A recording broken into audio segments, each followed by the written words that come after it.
છોટાઉદેપુર જિલ્લાની જોજ પોલીસે માનવતા અને કર્તવ્યનું ઉત્કૃષ્ટ ઉદાહરણ પૂરું પાડ્યું છે. છેક જમ્મુ કાશ્મીર સુધી પહોંચીને પોલીસે 74 વર્ષીય વૃદ્ધને શોધી કાઢ્યા છે અને તેમને હેમખેમ પરિવાર સાથે મિલાવ્યા છે. જય હિન્દ. સ્વાગત છે આપનું. જોડાઈ ચૂક્યા છો આપ ટીમ જાગૃત સાથે. ગત તારીખ 13 માર્ચ 2026ના રોજ છોટાઉદેપુરના બાંડી ભીંત ગામના રહેવાસી ચિમનભાઈ દરસિંગભાઈ રાઠવા ઉંમર વર્ષ 74 ગુમ થયા હતા. આ અંગે જોજ પોલીસ સ્ટેશનમાં મિસિંગ ફરિયાદ નોંધાતા પોલીસે તાત્કાલિક તપાસના ચક્રો ગતિમાન કર્યા હતા. વૃદ્ધની શોધખોળ માટે જોજ પોલીસે માત્ર ગુજરાત જ નહીં પરંતુ અન્ય રાજ્યોની પોલીસનો પણ સંપર્ક સાધ્યો હતો અને સોશિયલ મીડિયા તેમજ અન્ય માધ્યમો દ્વારા વ્યાપક પ્રસિદ્ધિ કરી હતી.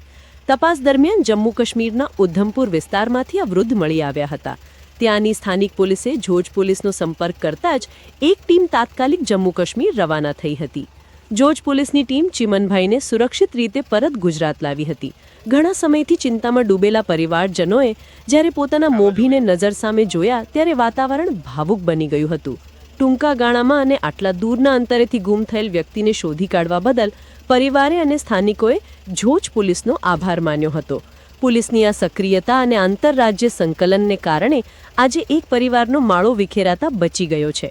જોજ પોલીસની આ સફળતા જિલ્લાભરમાં ગૌરવનો વિષય બની છે.